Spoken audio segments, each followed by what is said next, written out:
Tax collected at source. Tax collected at source എന്ന് വെച്ച് കഴിഞ്ഞാൽ TCS. അത് സെക്ഷൻ 206C പ്രകാരം ഉള്ളതാണ്. Tax collected at source is the tax payable by a seller which he is collected from the buyer at the time of sale. ഒരു പ്രൊഡക്റ്റിൻ്റെ sale നടക്കുന്ന സമയത്ത് ബയ്യറെ കയ്യിൽ നിന്ന് ആ പ്രൊഡക്റ്റിൻ്റെ കോസ്റ്റിനോട് കൂടെ തന്നെ ഒരു ഫിക്സഡ് എമൗണ്ട് ഓഫ് അല്ലെങ്കിൽ ഒരു ഫിക്സഡ് പ്രീ ഡിറ്റർമൈൻഡ് പെർസെൻറ്റേജിൽ ആ പ്രൊഡക്റ്റിൻ്റെ ടാക്സ് ഈടാക്കിക്കൊണ്ട് സെല്ലർ ആ എമൗണ്ട് വാങ്ങുന്നു. എന്ന് വെച്ച് കഴിഞ്ഞാൽ ആ ഗുഡ്സിൻ്റെ വാല്യൂവിനോട് തന്നെ ഒരു എമൗണ്ട് ടാക്സും കൂടി ഇതിൻ്റെ പ്ലസ് ആയിട്ട് വാങ്ങിയിട്ട് ആര് വാങ്ങുന്നു? സെല്ലർ വാങ്ങുന്നു ബയ്യറെ കയ്യിൽ നിന്ന്.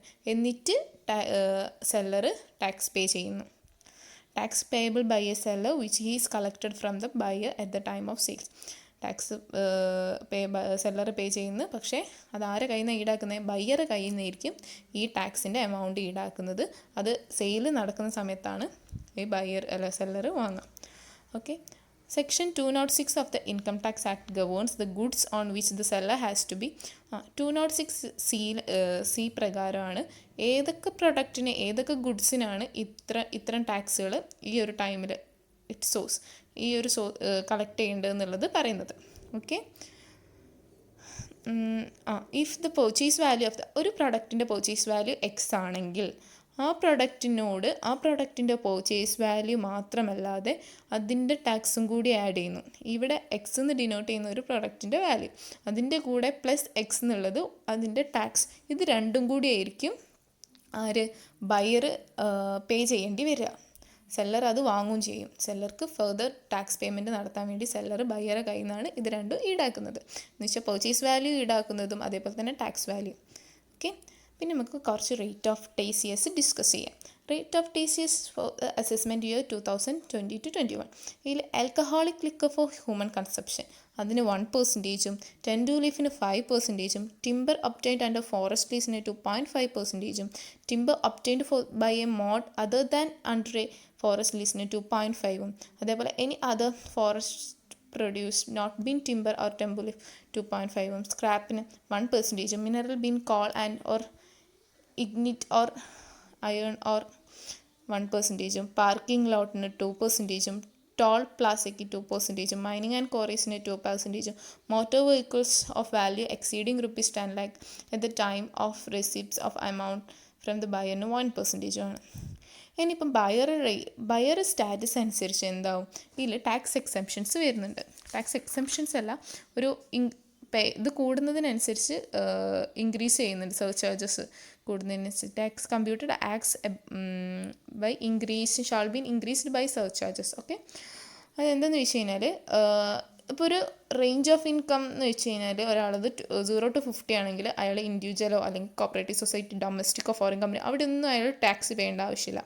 ആ സമയത്ത് അയാൾ 50 to 1 crore ഇടയിലാണെങ്കിൽ, ഇൻഡിവിജ്വൽ ആണെങ്കിൽ അയാൾ 10%, ഇൻഡിവിജ്വൽ അല്ലെങ്കിൽ ഹിന്ദു അൺഡിവൈഡഡ് ഫാമിലി അസോസിയേഷൻ ഇതാണെങ്കിലൊക്കെ അവിടെ എന്തായിരിക്കണം? 10% ഇതാക്കിയിരിക്കണം, പേ ചെയ്തിരിക്കണം. ഇനി 1 to 10 crores ആണ് അവിടുത്തെ ടോട്ടൽ ഇൻകം.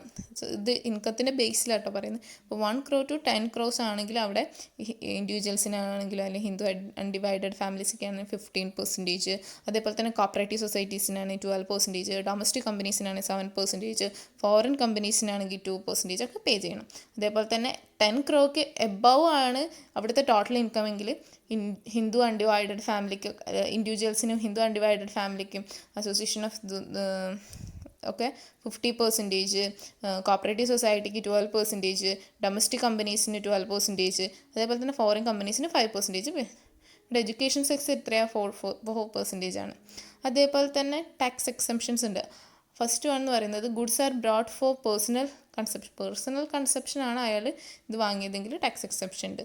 അതേപോലെ തന്നെ the buyer who buys specified goods for manufacturing or not the purpose of trading, any tax would be collected. അങ്ങനെയുള്ള കാര്യം എന്ന് വെച്ച് കഴിഞ്ഞാൽ മാനുഫാക്ചറിങ്, പ്രോസസ്സിങ്, പ്രൊഡക്ഷൻ അങ്ങനത്തെ പേർപ്പസിനാണെങ്കിൽ, ട്രേഡിംഗ് അല്ലാതെ അങ്ങനത്തെ പേർപ്പസിനാണെങ്കിൽ ഓൾറെഡി ടാക്സ് കളക്റ്റഡ് ആയിട്ടുള്ള സംഭവങ്ങളാണെങ്കിൽ എന്തായിരിക്കും? ബയർ എന്തായിരിക്കും? ഒരു ഡിക്ലറേഷൻ 27C പ്രകാരം സെല്ലർക്ക് കൊടുക്കണം. അങ്ങനെയാണെങ്കിൽ ടാക്സ് എക്സെപ്ഷൻ ഉണ്ടാവും. പിന്നെ സർട്ടിഫിക്കറ്റ് ഓഫ് TCS ആണ് പറയുന്നത്. അത് 27D ആണ് ഫോം നമ്പർ. അത് പ്രകാരമുള്ള TCS സർട്ടിഫിക്കറ്റ് ഉണ്ട്. ആരാണ്? Submitted by the person collecting tax collect ചെയ്യുന്ന ആൾ within a week from the last day of the month in which tax was collected. അത് നമ്മൾ ടാക്സ് കളക്ട് ചെയ്ത ആ ഒരു മാസത്തിൻ്റെത് എന്താണ് ഈ ഒരു മാസത്തിൻ്റെ ലാസ്റ്റ് ഡേ മുതൽ അടുത്ത ആഴ്ച എന്ന് വെച്ച് കഴിഞ്ഞാൽ ഈ ഒരു മാസത്തിൻ്റെ ലാസ്റ്റ് മുതൽ അടുത്ത ആഴ്ച എന്ന് വെച്ച് കഴിഞ്ഞാൽ അടുത്ത മാസം ഫസ്റ്റിലെ ആഴ്ചയിൽ നമ്മൾ എന്ത് ഇതാക്കണം? ഈ ടാക്സ് കളക്ട് ചെയ്താൽ TCS പ്രൊവൈഡ് ചെയ്യണം. TCS സർട്ടിഫിക്കറ്റ് പ്രൊവൈഡ് ചെയ്യണം ഫോം നമ്പർ 27D പ്രകാരം. പിന്നെ ഇലക്ട്രോണിക് TCS എന്ന് വെച്ച് കഴിഞ്ഞാൽ ഈ കോർപ്പറേറ്റ് അതേപോലെ തന്നെ ഗവൺമെൻറ് കളക്ടേഴ്സിനൊക്കെ ഇമ്പോർട്ടൻ്റ് ആയിട്ടുള്ള കാര്യം, മാൻഡേറ്ററി ആയിട്ടുള്ള കാര്യമാണ് ഈ ഫോമാറ്റിലാക്കുക എന്നുള്ളത്. ഈ ഫോം പ്രകാരം TCS ഇതാക്കുക എന്നുള്ളത്. അത് ബാക്കിയുള്ളവർക്ക് file in e form or physical form, ബാക്കിയുള്ളവർക്കൊക്കെ ഇ ഫോമോ അല്ലെങ്കിൽ ഫിസിക്കൽ ഫോമോ ഏത് വേണമെങ്കിലും ആക്കാം. പിന്നെ NCDLs collected the TCS on behalf of the IT department. Okay. പിന്നെ ഫയലിംഗ് ഓഫ് TCS റിട്ടേൺ എന്ന് വെച്ച് കഴിഞ്ഞാൽ ക്വാർട്ടേർലി ആയിട്ടാണ് സാധാരണ ഫയൽ ചെയ്യുക. ആനുവലി റിട്ടേണും ഫയൽ ചെയ്യണം, പക്ഷേ ഇത് ക്വാർട്ടേർലി ആയിട്ടും ഫയൽ ചെയ്യണം. പിന്നെ കോൺസിക്വൻസ് എന്ന് വെച്ച് ഇത് simple interest of 1% per annum consequences ആണ്. നമ്മളൊരു ഫെയിലിയർ വരുത്തുകയാണെങ്കിൽ of failure to collected or pay the tax collect ചെയ്യാനും അതേപോലെ തന്നെ ഫെയിലിയർ വരുത്തുകയാണെങ്കിലും 1% per month on the amount of such tax from the date. അപ്പോൾ അത് നമ്മൾ പേ ചെയ്യേണ്ട, അല്ലെങ്കിൽ കളക്റ്റബിൾ ആക്ച്വലി പെയ്ഡ്, അങ്ങനെ ഒരു ഇതുണ്ട്. അത് ഇതാക്കാൻ വേണം. ഓക്കെ.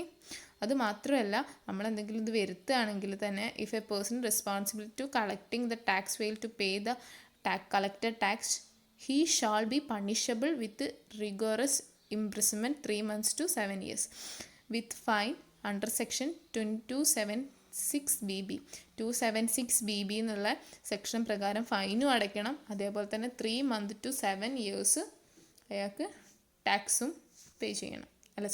അയാൾ ഇംപ്രിസൺ ചെയ്യാനും സാധ്യതയുണ്ട്, ജയിലിൽ അടയ്ക്കാൻ സാധ്യതയുണ്ട് എന്നാണ് പറയുന്നത്. അപ്പോൾ താങ്ക് യു.